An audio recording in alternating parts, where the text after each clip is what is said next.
Halo? Udah, Pak. Ya, oke. Ya. Mohon maaf nih kok nyelip malahan ya. Nah, kita lanjut ke factory overhead yang departmentalization. Departementalisasi. Nah, kita sebenarnya sudah bahas ya materials, kemudian direct labor dan factory overhead. Nah, bahan, tenaga kerja, dan overhead pabrik. Nah, bahan itu ada dua ya, bahan baku dan bahan penolong ya, atau istilahnya bahan langsung dan bahan tidak langsung. Yang bahan tidak langsung masuk ke factory overhead. Tenaga kerja juga begitu, ada tenaga kerja langsung dan tidak langsung. Yang langsung masuk BDP. Ya. Bahan baku juga begitu, masuk BDP. Yang tidak langsung, tenaga kerja tidak langsung masuk ke factory overhead. Nah, factory overhead merupakan biaya beli yang tidak masuk dalam biaya bahan baku maupun biaya tenaga kerja langsung. Nah, bila suatu perusahaan yang memiliki departemen lain selain departemen produksi, ya, jadi kalau manufaktur yang utama adalah departemen produksi, tapi ada departemen jasa, atau departemen pembantu, ya. Nah, maka semua yang terjadi di departemen pembantu tersebut, nah, dikategorikan sebagai biaya overhead pabrik. Ya. Oke. Nah, jadi selain departemen produksi, nah di departemen produksi ini ada tiga ya, ada bahan baku, ada tenaga kerja langsung dan tidak langsung. Nah, tetapi di departemen produksi saya kasih huruf tebal ya, nah, dan departemen pembantu ya.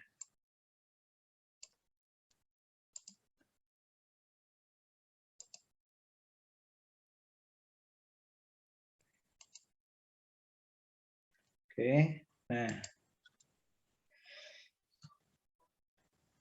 nah di departemen pembantu semua biayanya masuk ke BOP. Nah, di departemen pembantu misalnya bengkel ya, atau departemen pemeliharaan ya, itu ada bahan bakunya ya. Bahan bakunya apa? Misalnya untuk memperbaiki itu harus ada pelumasnya misalnya. Ya. Ada alat-alatnya. Nah, semuanya dimasukkan ke BOP.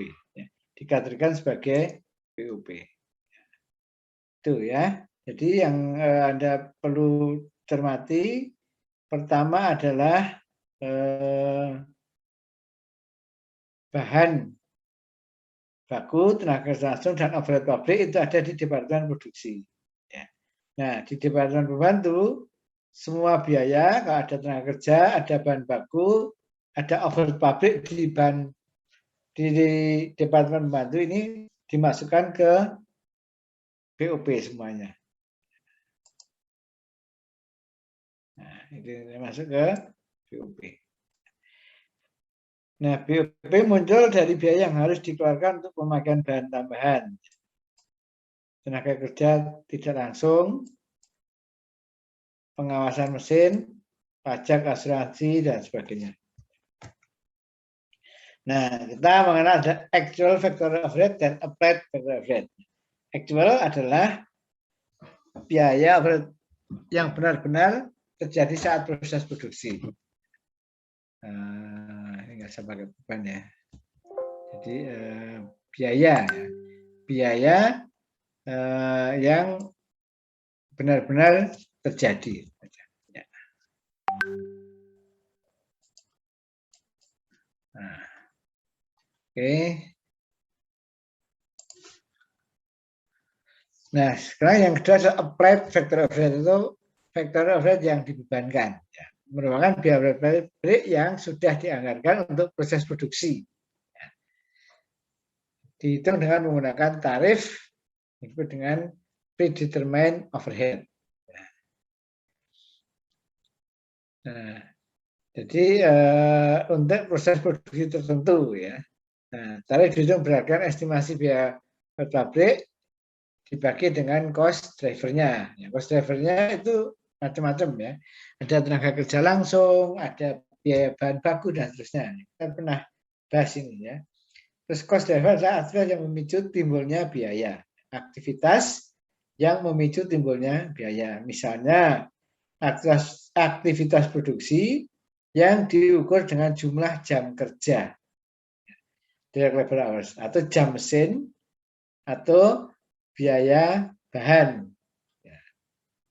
Nah, kita menggunakan apa? Itu menggunakan yang paling erat hubungannya dengan biaya overhead pabrik. Nah, itu dengan cara menghitung R-nya, ya, korelasi. Nah, di bab 3 ketika behavior itu ada kita menghitung R-nya. Ya, semakin dekat R-nya itu yang dipakai. Jadi misalnya menghitung overhead pabrik tentang biaya listrik. Biaya listrik itu yang paling dekat JKL, jam mesin, atau biaya bahan. Nah, itu dihitung dengan statistik, dicari korelasinya R-nya. Nah, ini dibaca lagi di bab 3. Nah, kemudian tentang departementalisasi.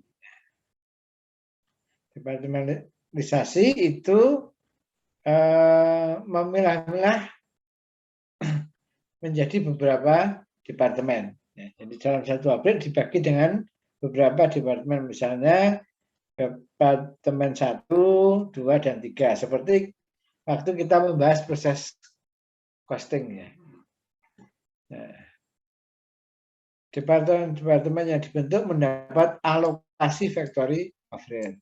Nah, maka biaya produksi akan menjadi lebih baik karena dialokasikan ke departemen daripada BUP-nya langsung dihitung untuk keseluruhan. Nah, ini per departemen. Nah, menjadi lebih baik meningkatkan pengendalian. Nah, tiap-tiap departemen berarti membebankan factory overhead dengan tarif masing-masing. Nah, nanti bisa di departemen 1 itu berdasarkan jam kerja langsung misalnya. Oh, di departemen 2 jam mesin. Nah, departemen 3 dengan dasarnya biaya bahan baku misalnya. Nah, mana yang lebih dekat? Kalau yang satu tarif itu semuanya menggunakan jam kerja langsung misalnya. Nah, tentu lebih akurat yang per departemen. Nah, di konsep departementalisasi itu memfasilitasi responsibility accounting atau akuntansi pertanggungjawaban dan pengendalian factory overhead cost karena cost menjadi tanggung jawab tiap-tiap manajer departemen. Nah, ini nanti akan dibahas lebih mendalam responsibility accounting ini di akuntansi manajemen. Nah, departementalisasi menuntut banyak estimasi atau anggaran. Nah, untuk overhead cost tiap-tiap departemen, sehingga nanti ada evaluasi terhadap efisiensi. Nah, perlu Anda ketahui nanti ada BOP yang dianggarkan, ya, atau KOP, cost overhead pabrik ya, BOP atau KOP boleh ya. Nah, biasanya orang mengistilahkan BOP. Ya. Dan juga bisa KOP, cost overhead pabrik. Nah, yang pertama adalah yang dianggarkan. Nah, dianggarkan. Nah, itu yang pertama. Ini beda ya. Nah, yang kedua adalah yang dibebankan. Nah, yang ketiga adalah aktual. Jadi ada 3 hal yang perlu Anda pahami ya. BOP atau KOP yang pertama ada yang dianggarkan, dibebankan, aktualnya. Nah, yang dibandingkan adalah antara dibebankan dan dianggarkan. Aktualnya ya, bukan dengan yang dianggarkannya, hati-hati ya. Jadi pertama nanti kita lihat soalnya ya. Ada BOP yang dianggarkan, kemudian yang berikut ada yang dibebankan, yang berikutnya ada yang aktual. Nah, yang dibandingkan adalah yang dibebankan dengan yang aktual. Nanti itu ya. Nah, ini konsepnya saja dulu. Nah, kemudian kita mengenal adanya Producing and Service Department. Ini keliru ya, nggak pakai E ya. Department. Ya. Kalau pakai E, departemen nggak pakai T. Ya, kalau bahasa Indonesia, departemen paling belakang nggak pakai T. Kalau bahasa Inggris, department ini harusnya yang ini nggak pakai E. Ya, ini salah. Department. Ya. Nah, seperti ini. Producing Department atau Departemen Produksi. Nah, ini sudah benar nih. Ya. Adalah departemen yang memproses produk dengan mengubah atau merakit material. Jadi mengubah bahan baku menjadi barang jadi di sini. Ya. Pemotongan, perakitan menjadi bukan barang jadi ya, menjadi barang yang siap untuk diproses berikutnya. Nah, kalau departemen terakhir menjadi barang jadi. Tapi ada proses mengubah atau konversi. Nah, kalau service department, departemen jasa menyediakan layanan yang berkontribusi secara tidak langsung ke proses produksi. Nah, ada departemen pengadaan, penerimaan, penyimpanan, pemeliharaan, pengendalian produksi dan lain-lain. Ya, itu pembantu. Ya. Karena yang pokok kalau manufaktur adalah departemen produksi. Kemudian ada departemen cost, departemen langsung dan tidak langsung. Nah, direct departemen cost adalah factor cost yang dapat ditelusur ke departemen tertentu. Ya. Jadi costnya bisa ditelusur ke departemen tertentu. Sebagian besar dapat diklasifikasi menjadi supervisi, indirect labor, dan lembur. Fringe benefit, indirect material, dan splash, reparasi dan pembenaran, dan depresiasi dan sewa. Itu biaya departemen langsung. Nah, ini termasuk pembagian dengan factor overhead ya. Nah, bukan langsung tidak langsung yang secara keseluruhan. Kalau pengertian cost langsung dan cost tidak langsung, ya cost langsung itu termasuk bahan baku. Itu direct cost. Kalau direct department cost di sini maksudnya adalah factory overhead-nya. Nah, ini yang berarti secara gampangnya sebenarnya yang terjadi di departemen produksi, di departemen langsung, yang langsung ada di sana. Maka ada supervisi, indirect labor, ya, fringe benefit, ini adalah tunjangan ya, tunjangan pada karyawan ya, misalnya kesehatan dan seterusnya ya. Nah, ini langsung terjadi ya. Kalau yang berikutnya adalah indirect. Nah, ini BOP juga ya. BOP tapi tidak langsung terjadi di departemen produksi, tapi nanti untuk kepentingan produksi. Ya.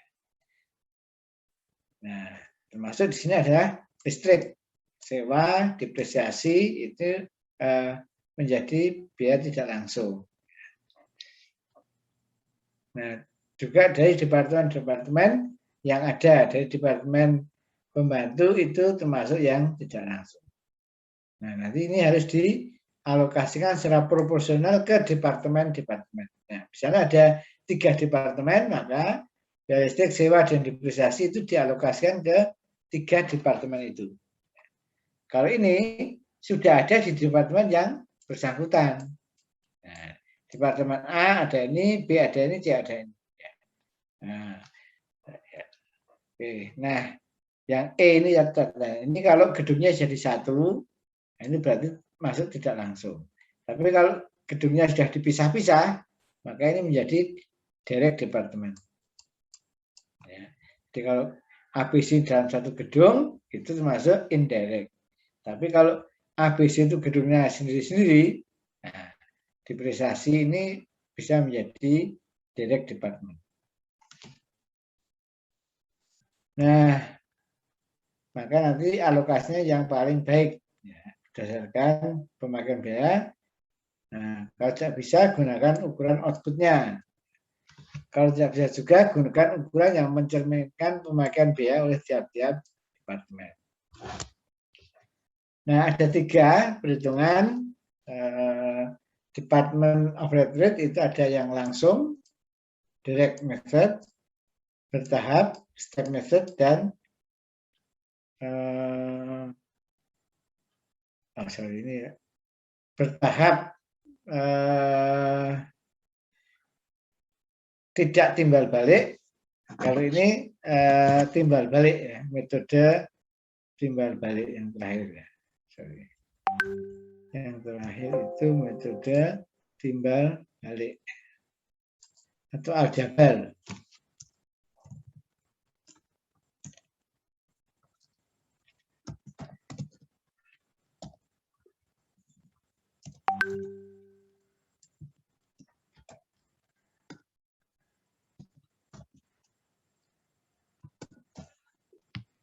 Metode aljabar. Oke, saya akan lihat satu persatu. Metode langsung, direct method. Biaya Departemen Jasa dialokasikan hanya ke Departemen Produksi. Metode ini sederhana, tapi mengabaikan alokasi suatu Departemen Jasa ke Departemen Jasa lainnya. Bisa lihat di sini. Nah, jadi misalnya ada Departemen Produksi. Produksi ya. Produksi 1 ke produksi 2. Nah, ini ada Departemen Jasa, misalnya gitu ya. J1 dan J2. Nah, metode langsung, jasa ini langsung dialokasikan ke 1 dan 2. Jadi ini 1 dan 2. Nah, ke produksi 1 dan 2. Ini metode langsung. Nah, tidak ini ke yang lain. Langsung ke 1 dan 2. Nah, yang jasa 2 juga langsung ke produksi 1 dan produksi 2. Nah, ini namanya metode langsung. Dengan demikian, metode tidak menghitung total cost Departemen Jasa dengan akurat. Jadi tidak, karena pada kenyataannya J1 kadang-kadang memberikan jasa ke J2. J2 juga memberikan jasa ke J1, tapi ini tidak dihitung ya. Dianggap semuanya untuk produksi saja. Nah, ini yang disebut dengan metode langsung. Nah, ketika metode ini dengan metode yang lain tidak berbeda signifikan, ini bisa dibenarkan. Ya. Oke, kemudian yang bertahap atau step method. Urutan alokasi biaya Departemen Jasa sangat visual sehingga karena perbedaan urutan alokasi akan menghasilkan alokasi biaya yang berbeda. Ya. Urutan alokasi dimulai dari departemen yang paling banyak memberikan manfaat kepada departemen lain dan menerima paling sedikit manfaat dari departemen lain. Pendekatan lain adalah berdasarkan urutan nilai rupiah. Jadi bisa yang paling banyak memberikan jasa itu yang dialokasikan pertama, yang paling banyak memberikan manfaat. Atau bisa juga ukurnya kalau gampang berdasarkan nilai rupiahnya. Nilai rupiah di Departemen Jasa tersebut yang paling tinggi, maka dialokasikan pertama. Nah, ini dari perusahaan Nick Company, nanti kita lihat contohnya. Nah, ini bisa seperti itu. Jadi nanti kalau misalnya ini ada departemen produksi ya, produksi sini aja. Nah,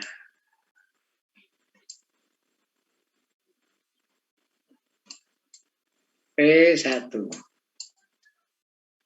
ke P2 ya.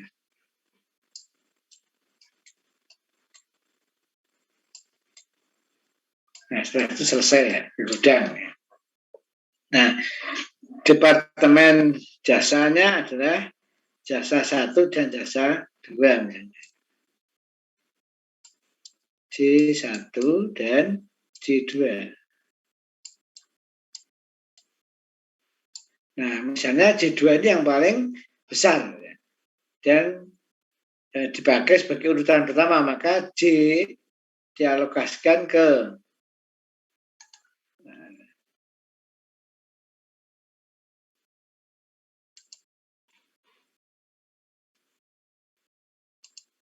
jadi J2 ke J1 ke P1 produksi 1 ke P2 produksi 2.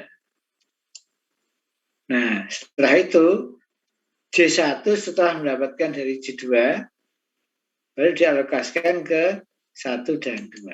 Nah, jadi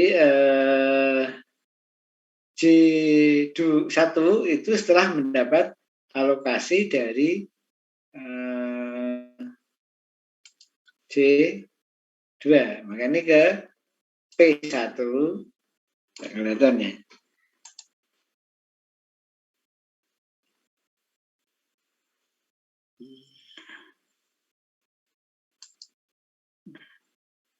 Nah, ke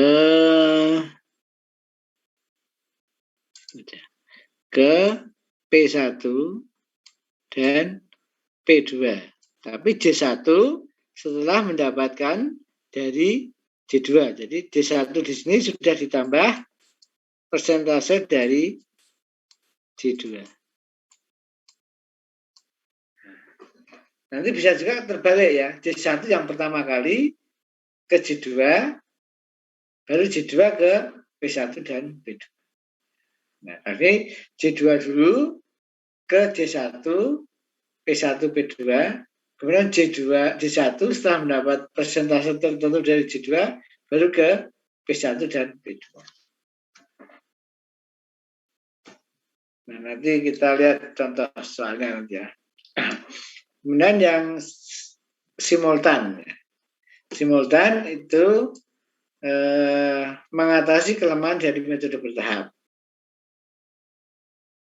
Karena tidak bisa menghitung secara keseluruhan apabila Departemen Jasa memberikan jasa ke Departemen Jasa yang lain secara timbal balik. Kalau tadi kan dianggap jasanya hanya J1 ke J2. Kalau ini J2 memberi jasa ke J1, J1 juga ke J2. Kalau yang tadi hanya J2 ke J1, tapi J1 tidak memberikan jasa ke J2. Nah, ini disempurnakan dengan metode simultan. Di metode simultan, semua hubungan timbal balik antar departemen jasa diperhitungkan.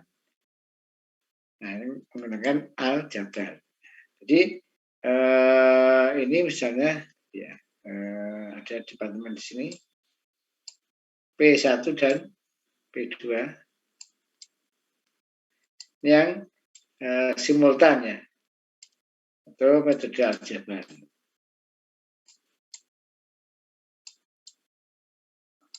Nah, ini proses produksi. Dan juga ada setelah selesai. Nah, maka ada departemen jasa 1 dan 2. J1, J2. Nah, J1 memberikan jasa ke J2, ke P1, ke P2. Nah, J2 memberikan jasa juga ke J1, ke P1, ke P2. Nah, maka di sini ada timbal baliknya di sini. Timbal balik antara J1 dan J2. Nah, kalau yang metode langsung, bahkan antara J1 dan J2 tidak ada yang memberikan jasa. Lalu yang bertahap tadi J2 ke J1. Nah, kalau di simultan metode aljabar J1 dan J2 saling timbal balik. Oke. Nah, kita lihat contohnya ya.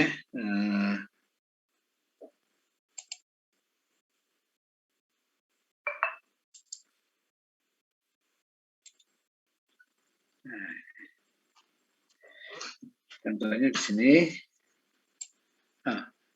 Belum terlihat ya.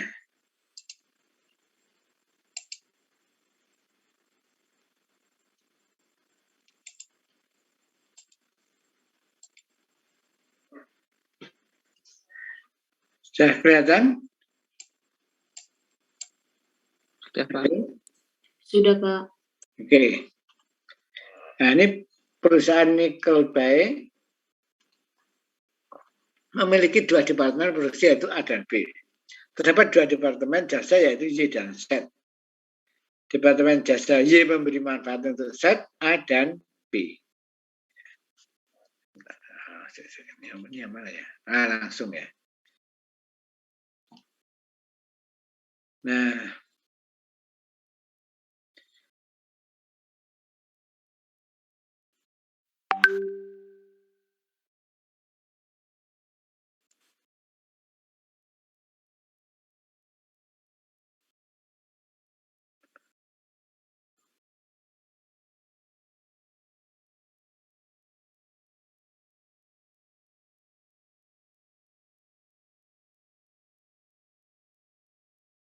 oke.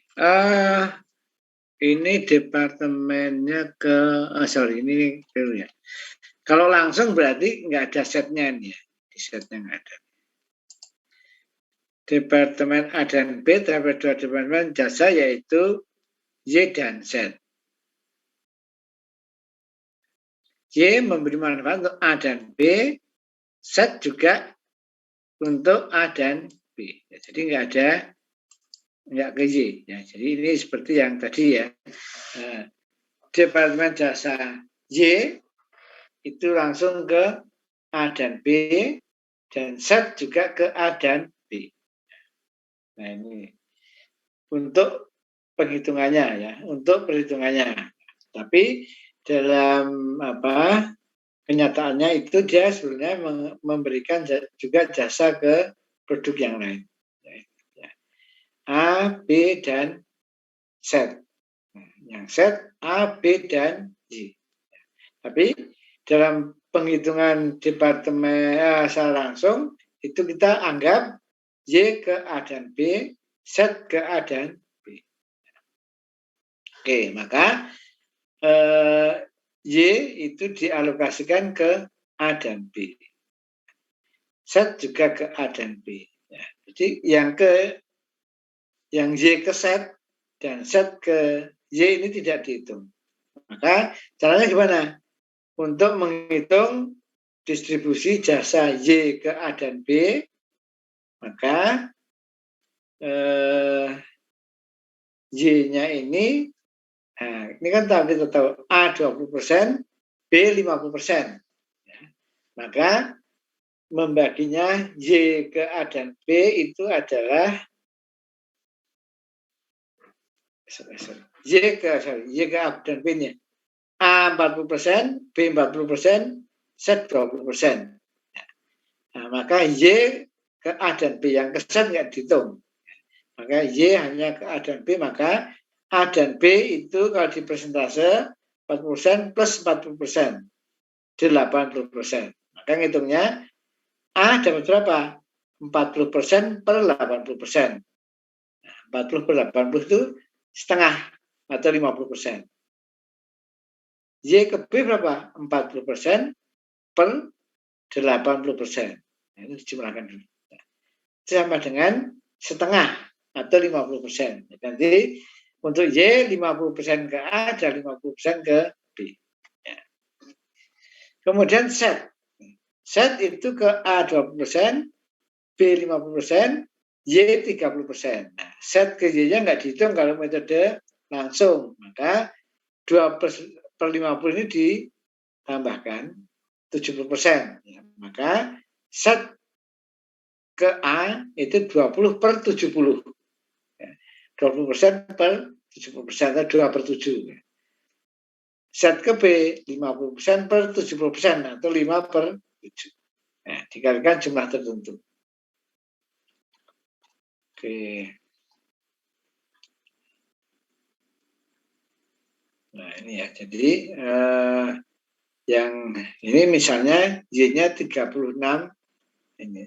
Y-nya adalah 36.300. Maka 50% ke A dan 50% ke B. 50% ke A dan 50% ke B. Y-nya. 18.150 dan 18.150. Nah, set itu ke A-nya 2 per 7, B-nya 2 per 7. Nah, ini 2 per 7 untuk A dan 2 per 7 untuk B. Nah, A 2 per 7, B 5 per 7. Kali jumlahnya. Nah, jumlahnya berapa? Jumlahnya 20.000. Oke, nah 20.000 mengurangi set. Nah, maka ini. Terus saya nanti ditanyakan factor of rate set misalnya yang dialokasikan ke A berapa? 18.150. Ya, set ke A berapa? 5.714. Y ke A berapa? 18.150. Terus alokasi dari Y dan set ke A berapa? Nah, 18.150 tambah 5.714 ini. Nah, itu ya. Nah, ini ditambahkan nanti ketemu. Ya. Nah, kemudian Departemen Produksi A setelah mendapat alokasi dari Departemen Jasa Y dan Z berapa? 83.864. Nah, tadinya 60.000. Kemudian mendapat alokasi menjadi 83.864. Nah, ini ditotalkan supaya bisa mengontrol. Jadi sebelum alokasi harus sama dengan setelah alokasi. Oke. Nah, kemudian sudah ketemu nih. Nah, overhead-nya itu ada sekian. Kan bertahap. Nah, bertahap. Nah, ini yang dianggap awal yang mana? Karena di penyelesaian ini yang dianggap awal adalah yang set. Maka set dialokasikan ke A, B, dan Y dulu. Nah, sorry. Oh, Y, sorry. Y dulu yang dianggap gede ya. Y ke A, B, dan Z. Z setelah mendapat alokasi dari Y, baru hanya ke A dan B. Nah, kita lihat persentasenya berapa. Ya. Y, kita lihat di sini. Y ke A 40%, ke B 40%, ke Z 20%. Jadi Y yang 36.300 ini 40% ke A, 40% ke B, dan 40% ke Z. Oke, di sini nanti. Nah, 40% ini. Ketemu 14.520. Nah, ini juga 40%-nya. 14.520. Kemudian ke Z. Z-nya berarti 20%-nya. 7.260. 20%-nya itu separuhnya 40%. Separuhnya dari 14.520, 7.260. Kemudian set itu semula hanya 20.000. Semula setnya itu ini 20.000. Nah, mendapat alokasi dari Y 20%. Nah, maka di sini set itu dapat dari Y, set dapat dari Y 20%, yaitu 7.200, maka ditambahkan 20.000 tambah 7.200 ketemu 27.560. Nah, ke A 20 per 70 ke B 50/7. Dikalikan berapa? 27.260. Bukan dikalikan 20.000 ya, tapi dikalikan 27.260 karena yang 20.000 sudah ditambah 7.260, yaitu alokasi dari Y ke Z. Itu bertahap. Ya. Nah, yang paling sulit yang timbal balik, ya, yang simultan, pakai metode aljabar. Di sini. Nah, ini diperhitungkan ya. Jasa Y ke Z dan Z ke Y. Kalau yang tadi Y ke Z saja, Z ke Y enggak, karena Y dialokasikan ke A, B, dan Z, Z hanya ke A dan B, tidak ke Y. Kalau ini dua-duanya diperhitungkan, Y ke Z juga, Z ke Y. Nah, caranya buat persamaan aljabar dulu. Ya. Persamaan aljabar dulu. Nah, Y, ya, Y-nya kan 300 nih. Ditambah dengan Y-nya ini ditambah berapa? Y itu mendapat alokasi dari Z. Z mengalokasikan ke Y 30%.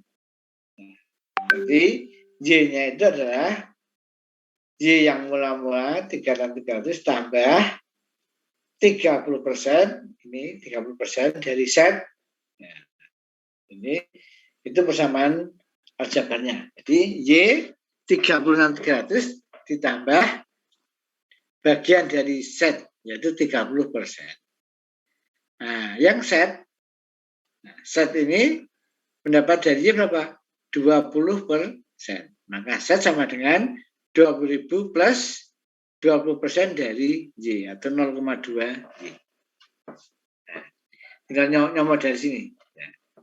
Maka 3.300 kita masukkan plus 0,3 Z.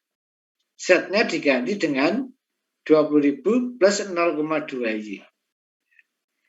Nah, dijumlahkan 300 plus 6.000 plus 0,06 Y. Maka 0,94 Y sama dengan 42.300. Ya. Y-nya ketemu 45.000. Jadi Y-nya tidak 36.300 lagi, tapi menjadi 45.000. Karena sudah mendapat alokasi dari Z sebanyak 30% ini. Ya. Jadi tidak 36.300 lagi, tapi 45.000. Nah, demikian juga Z. Kita sekarang cari Z-nya. Kita sudah ketemu Y 45.000, padahal Z adalah 20.000 plus 0,2 Y. Ini tinggal dimasukkan aja. 45.000 kali 0,2, berarti 9.000. Tambah 20.000 ya, 29.000 mestinya. 20.000 tambah 0,2 Y, nah, 29.000. Oke, nah 29.000 dan 45.000 ini yang dipakai. Ya, yang dipakai yang ini. 25.000 dan 4.000. Nah, 45.000 dan 29.000. Nah, ini yang dipakai. Nah, maka di sini langsung 45.000 ke A, B, dan Z. Nah, persentasenya lihat di sini. Di soalnya. A, B, dan Z. 40%, 40%, 20%. Oke, kita masukkan aja. 45.000, 40%-nya 18.000, 40%-nya 18.000, dan 20% untuk jasa Z itu 9.000. 20% kali 45. Oke, nah itu pembagiannya. Nah, kemudian yang Z itu 29.000 ya. Tidak 20.000 lagi. Pembagiannya gimana? Kita di sini. Z itu 50% untuk A, 20% untuk A, 50% untuk B, dan 30% untuk Y. 20, 50, 30. Nah, dari 27.000 ya, bukan 20.000 lagi. Ya. Jadi sudah 9 ya, bukan 20.000 lagi. Semua 20.000 ditambah persentase dari Y jadi 29.000. Nah, di sini 29.000. Oke. Nah, 29.000 untuk A 20%, ya, hitung 800, untuk B 50%, ya, 20 sama 50, untuk C 30%. Kemudian ini. Nah, ini sudah ketemu. Saya kira itu ya, untuk metode ini yang krusial itu, yang lainnya nanti dibaca sendiri. Ada pertanyaan? Ya, kalau belum ada, saya cari dulu untuk yang sambil Anda memikirkan kalau ada pertanyaan. Ya. Saya cari yang lebar dulu ya.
Oke, terima kasih.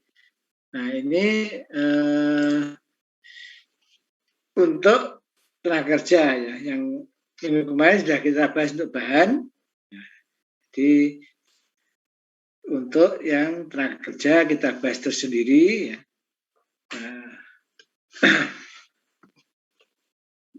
Nah, tenaga kerja itu terkait dengan produktivitas dan biaya. Nah, produktivitas tenaga kerja atau labor productivity adalah suatu ukuran kinerja yang menggunakan pengeluaran atau output atas usaha manusia sebagai tolak ukurnya. Jadi nanti produktivitas tenaga kerja misalnya jamnya. Si A ini dalam 1 jam misalnya menghasilkan 10 unit. Si B 1 jam 12 unit.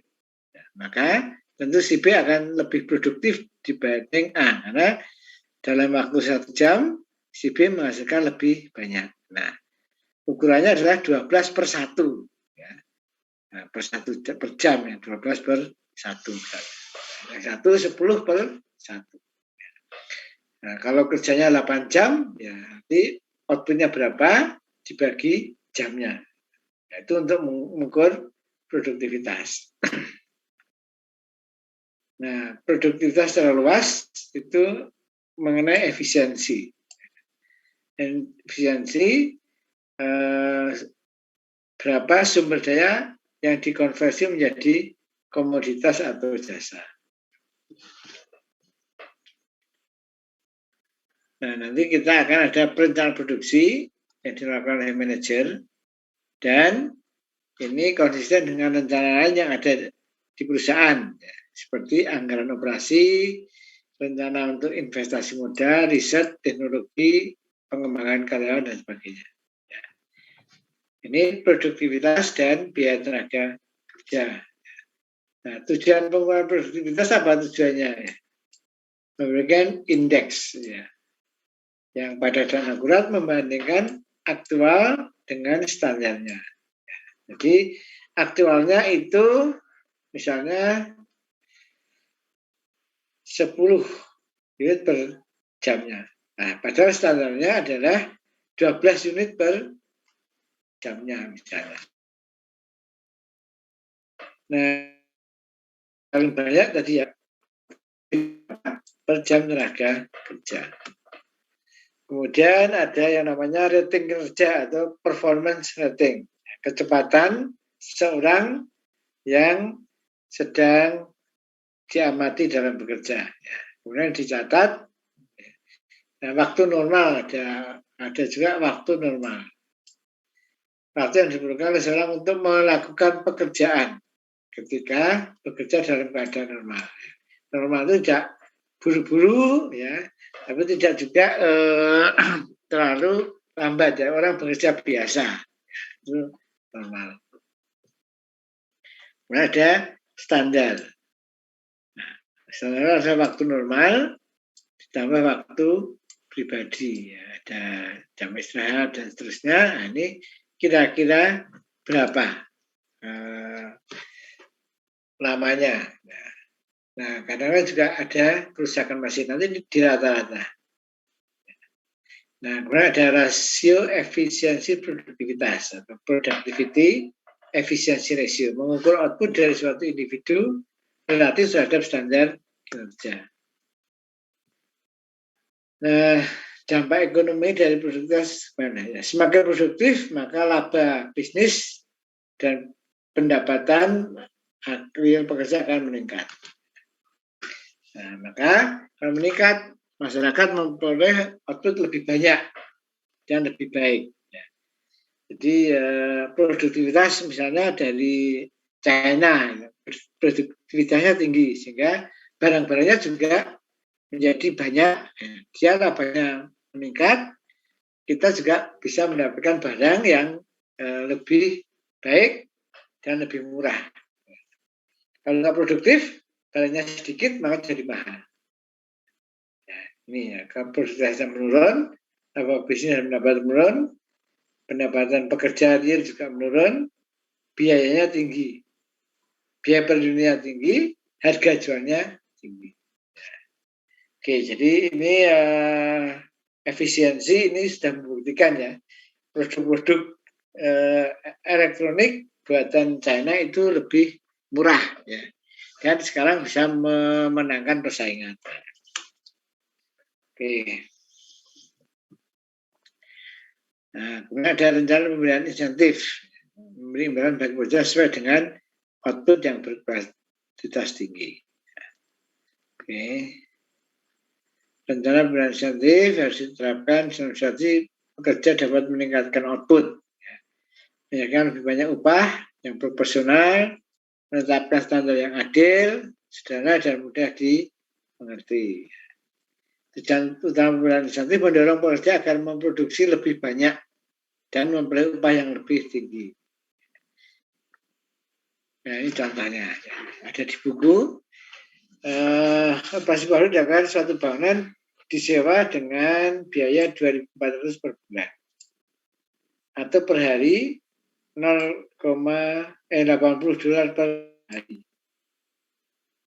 atau 10 dolar per jamnya. Jadi 24.000 dianggap masuk terus, maka dibagi 30 itu ketemu 80 ya. 80 dolar per hari ya. 24.000 dibagi 30 ya. 2.400 dibagi 30 benar ya.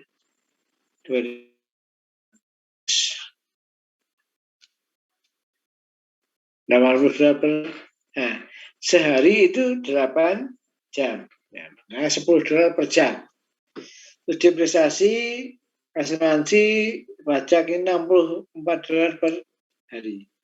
Atau dibagi 8 dolar per jam.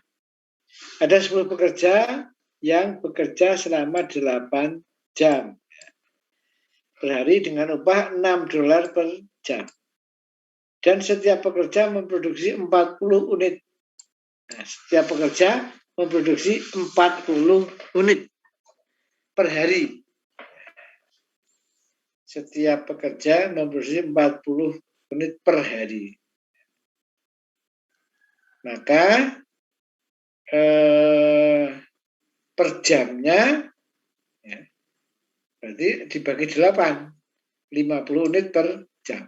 Karena sehari kan 8 jam. 8 jam bekerja ya. Kalau 40 unit per hari, 5 unit per jam dibagi 8. Pekerja dan manajemen setuju bahwa tarif 6,6 dolar per jam akan dibayarkan jika seorang memproduksi 48 unit. Nah, selama ini tarifnya berapa ini? 6 dolar per jam ya. Tarif upahnya adalah 6 dolar per jam. Ya. Oke. Nah, 6 dolar per jam. Setiap pekerja memproduksi 40 unit. Maka dia akan 5 unit per jamnya. Nah, upahnya berapa? Per jamnya 6 dolar.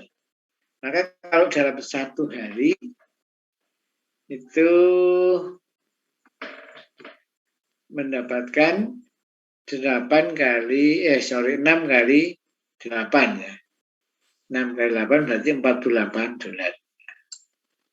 Ya, jadi 48 dolar. 6 kali benar ya? 6 kali 8 48 ya.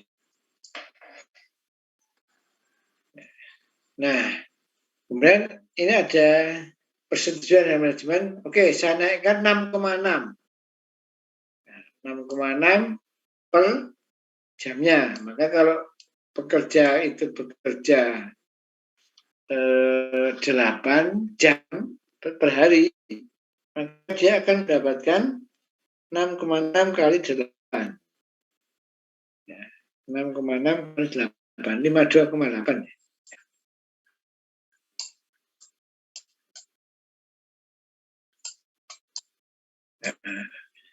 Satu bulan dia 20 hari bekerja ya kan 20 ya, tentu lumayan ya. Jadi ini dinaikkan oleh perusahaan 6,6 kali 8. Nah, 52,8. Nah, sekilas perusahaan kok malah mengeluarkan lebih banyak ya. Perharinya untuk karyawan ya semula hanya 48 jadi 52,8. Tapi perjanjiannya adalah per hari tidak 40 lagi, tapi menjadi 48. Nah, sehingga jumlah output per jamnya itu menjadi semula 5 menjadi 6. Ini 5. Nah, dari 5 menjadi 6. Ya. Jadi kan 40 unit ya. Dibagi 85. Ini 48 dibagi 8 itu 6. Oke. Nah kemudian setelah dilaksanakan, dianalisis ya. Tenaga kerjanya ini ternyata ada 10 pekerja, ini $6. 10 pekerja. Nah, terus dihitung ya. Dihitung kalau 10 pekerja berarti $6 kali 10 ya. 60 ya. $60. Sewanya tetap ya 10, 8, totalnya menjadi 78. Nah itu jumlah yang dibayarkan ya, per jamnya. Ya. Nah, unit yang dihasilkan berapa? Per jamnya adalah 5 unit per orang. Kalau 10 orang 50, karena ini 10 pekerja. Semuanya juga ini ya. Nah, terus dihitung biaya per jamnya berapa. Nah, per jamnya ternyata 60 dibagi 1,2. Sewa, ya, sewanya ini per jamnya sudah dihitung ya, $10. Maka kalau dia bisa menghasilkan 5 unit, maka per jamnya menjadi 0,2 per unit ya, per jamnya ya. Nah, kemudian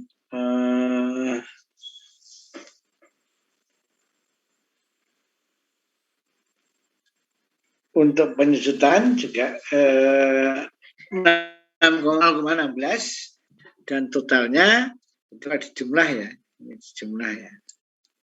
78 ini jumlah 78 dibagi 50 1,56. Nah, kemudian dinaikkan ya 6,2 jadi 66. Nah, karena setiap jamnya itu 66, kemudian yang dihasilkan per jamnya jadi 60 ya. Per jamnya 60 ya.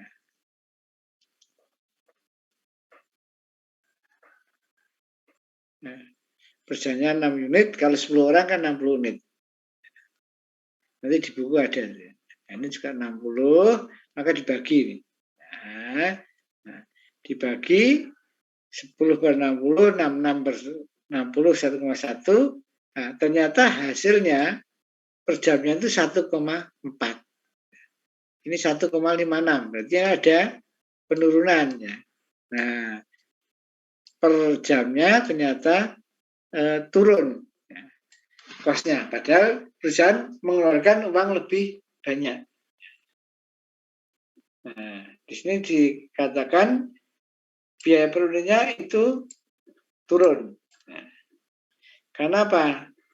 Produktivitasnya meningkat, outputnya meningkat 20%. Nah, upahnya meningkat 10%, tapi outputnya meningkat 20%. Oke, itu.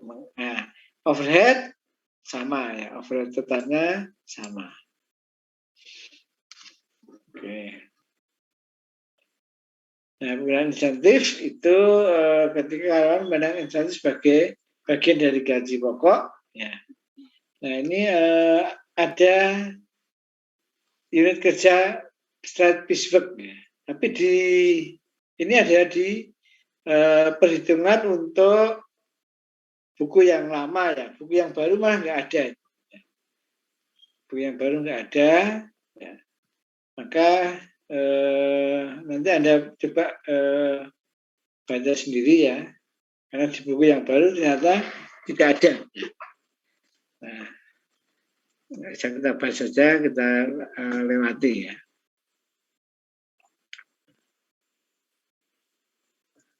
Ini nggak ada. Nah, yang ada ini teori belajar kurva belajar learning curve. Learning curve itu intinya setiap peningkatan produksi waktunya lebih cepat. Jadi kalau kita atau karyawan itu bekerja misalnya buat meja pertama mungkin dia butuh 1 jam. Meja kedua pasti lebih cepat. Nah, mungkin 0,95 jam. Meja keempat mungkin 0,9. Meja ke-8 mungkin 0,8. Akan terus turun, tapi sampai batas tertentu ya. Mungkin paling cepat ya 0,6 jam misalnya. Ya. Itu paling cepat. Ya, maka nggak akan turun lagi, tapi dari awal pasti akan penurunan. Nah, ini cocok untuk Anda terapkan ketika Anda membaca buku bahasa Inggris ya. Halaman pertama, kalau yang belum biasa, itu mungkin butuh 1 jam, karena semua kata-kata dilihat di kamus. Ya. Halaman kedua, pasti kalau halaman pertama 1 jam sudah 55 menit. Ya. Karena ada sebagian yang sudah tidak buka kamus. Ya. Halaman keempat, itu mungkin sudah 50 menit. Ya. Halaman ke-8 mungkin sudah 40 menit. Ya. Nah, halaman ke-10 mungkin sudah 20 menit. Ya. Nah, misalnya udah nggak bisa turun lagi kemampuan Anda segitu ya, berarti setiap halaman 20 menit misalnya dalam memahami buku teks yang bahasa Inggris misalnya. Oke, itu learning curve.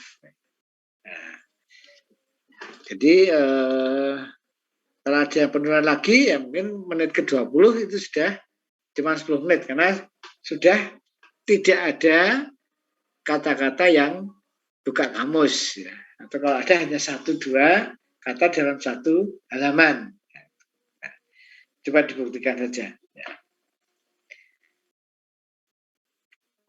Nah, ini akan memotivasi karyawan. Nah, ini contoh ya, learning curve ya. Jadi di buku ada ini, pertama 10 jam, ya. Kedua sudah menjadi 8 jam karena learning curve-nya 80%. Keempat 80% lagi, kelipatan lagi ke-8 itu sudah 5,1 jam. Meja atau unit ke-16 itu 4,1 jam. Ke-64 sudah 26 jam. Ini nanti ada batasnya ya, mungkin batasnya sampai ke-64 ya. Nanti tidak bisa lebih cepat lagi.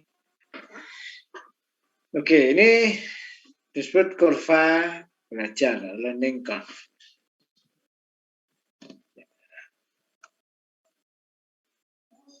Nah, ada standar waktu dan dari kurva belajar. Berdasarkan kurva belajar yang telah diobservasi ya, untuk menentukan tadi 80% atau 70% ya. Maka standar waktu tetap itu menjadi variabel karena waktunya bisa lebih cepat lagi ya. Dengan pelatihan dengan selalu praktek akan bisa lebih cepat lagi. Oke, jadi jangan sampai Anda kalau nggak pernah baca buku ya, halaman pertama di semester 1 ya, masih 1 jam, nanti semester 6 juga baca buku bahasa Inggris masih 1 jam 1 halaman. Ya. Nah, itu tidak mengalami kurva belajar. Nah, oke. Sejarah dan sejarah informasi yang dengan konteks serikat. Nah, serikat bekerja dan sebagainya nanti dibaca sendiri. Nah, ini tentang pelakuannya ya.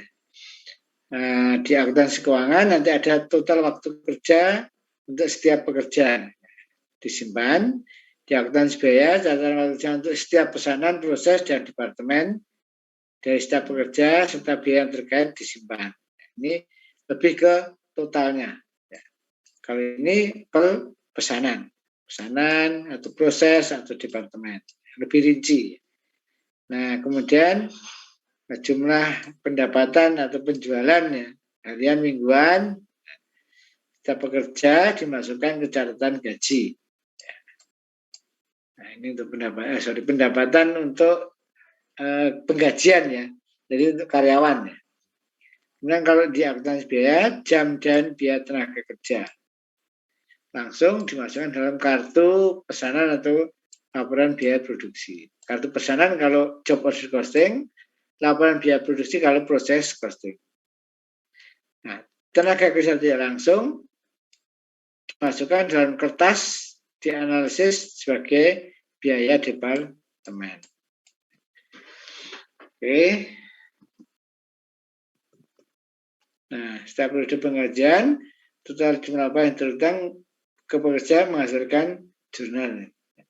Biaya gaji, utang PPh, dan utang gaji. Nanti pada saat membayar ke kantor pajak, utang PPh karyawan debit, kreditnya kas.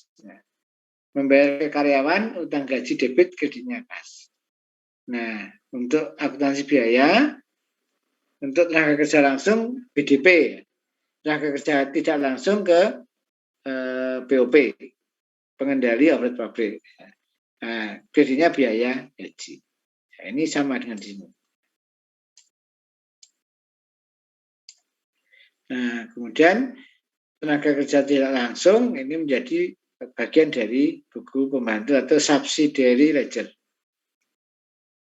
Nah, ini proses ini nanti Anda baca sendiri ya. Kaitan antara departemen personalnya, medis, dan seterusnya ada di buku ini. Oke, saya kira itu. Yang belum ada di sini adalah di